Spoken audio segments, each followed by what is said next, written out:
On the 7th of April 1994, 4 airline pilots employed by freight company Federal Express settled in for a routine flight between Memphis, Tennessee and San Jose, California. They guided the plane through an uneventful takeoff and talked casually as they flew through a calm, clear sky.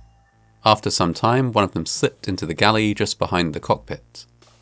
The others thought nothing of it, but within just minutes, because of the actions of this trusted colleague of theirs, they would find themselves locked in a fight for their lives. FedEx is a delivery company that's known around the world, recognized by its iconic purple and orange logo, with a hidden white arrow to represent their mission: to deliver goods from one destination to another.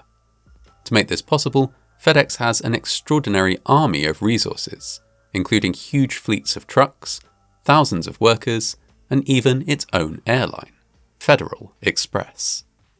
This airline operates hundreds of flights every single day, transporting freight to critical airports across the United States and around the world.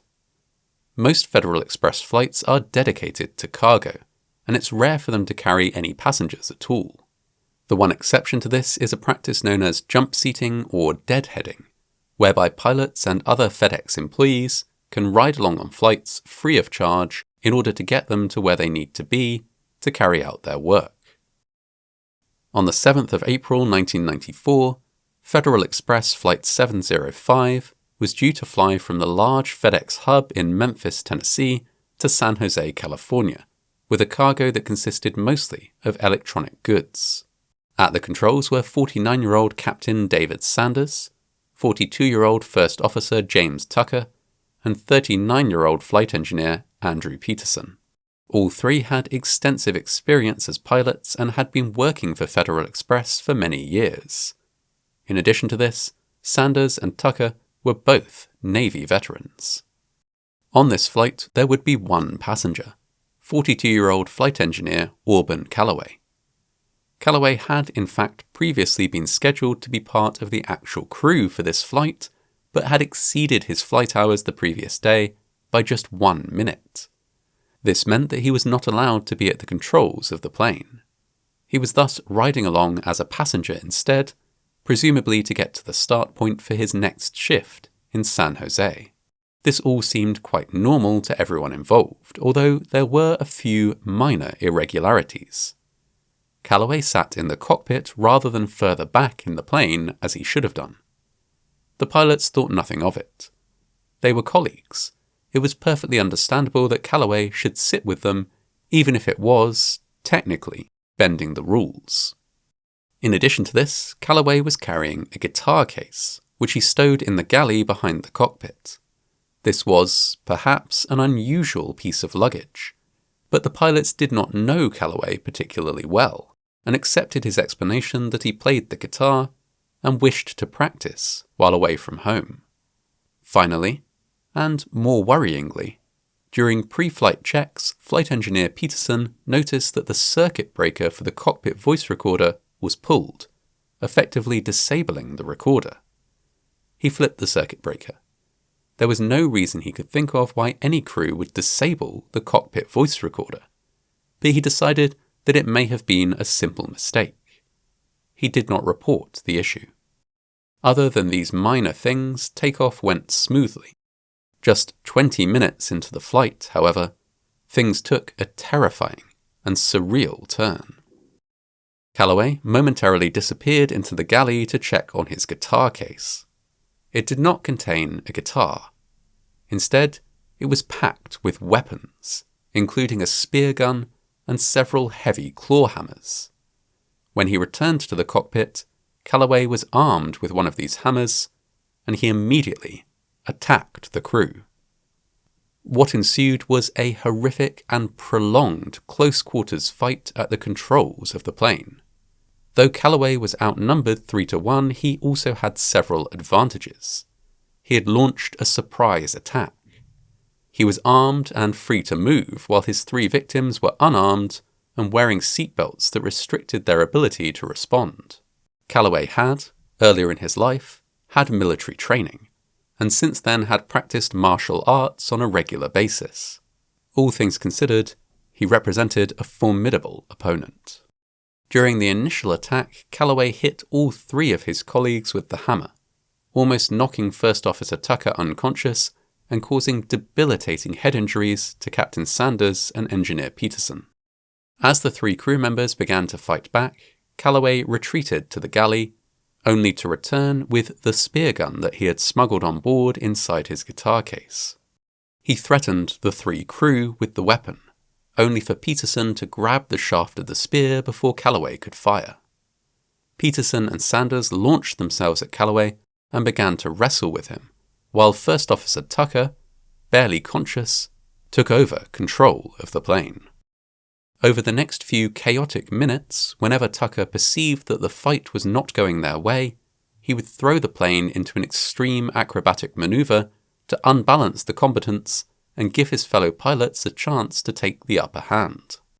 This included turning the heavy cargo plane almost completely upside down at one point, flinging Calloway, Peterson and Sanders up to the ceiling of the galley.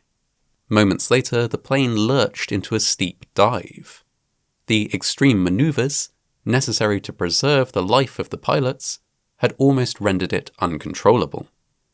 First Officer Tucker, whose head injuries had caused him to temporarily lose the use of one of his arms, struggled to pull the plane out of the dive, and eventually managed to stabilize it. As he did so, Calloway managed to inflict several more blows with the hammer on Tucker's 2 fellow crew members. Both Peterson and Sanders were now grievously injured and at risk of losing consciousness. With a final, immense effort, Sanders managed to wrestle the hammer out of Calloway's grip and use it to retaliate. Finally, after a brutal and prolonged fight, Calloway was subdued. Tucker, partially paralyzed by his injuries, switched places with Sanders, who felt capable of landing the plane. Sanders declared an emergency and requested urgent support. He was cleared to turn the flight around and land back at Memphis Airport. Landing was not easy. The plane, with a full load of fuel still on board, was significantly over its maximum landing weight. But as Calloway started fighting again, there was no time to do anything about this. They had to land, now, before Calloway could overwhelm them. With a series of last-minute adjustments, Sanders brought the McDonnell Douglas DC-10 in for a very rough landing on runway 36L. Waiting police swarmed the plane, entering via an emergency ladder and by clambering up emergency slides.